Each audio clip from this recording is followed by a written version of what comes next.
একটা চাল কুমড়ো নিয়েছি। আজকে এই চাল কুমড়োটার ভাপা বানাবো। তার জন্য প্রথমে খোসাটা ফেলে গোল গোল করে কেটে আবার গোল গোল থেকে অর্ধেকটা মাঝখান বরাবর কেটে নিয়েছি।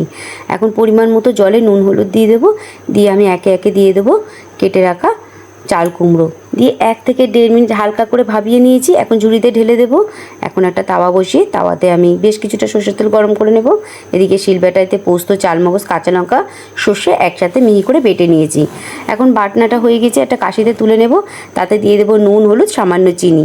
দিয়ে মশলাটা ভালো করে হাত দিয়ে ফাটিয়ে মাখিয়ে নেব। এখন পরিমাণ মতো সরষের তেল দিয়ে আবারও একটু মাখিয়ে নেব। এখন ভাবিয়ে নেওয়া চাল কুমড়োর মধ্যে মশলা ভরে তেলটা গরম হয়ে গেছে, একে একে ছেড়ে দেবো।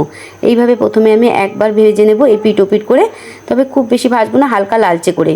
ওটা তুলে আবারও একই রকমভাবে বেশ কিছুটা দিয়ে দেবো। দিয়ে হালকা করে লালচে করে ভেজে তুলে নেব। গরম গরম ভাতে এই গরম গরম চাল কুমড়োর ভাপা মেখে মুখে দিতেই স্বাদে ফাটাফাটি।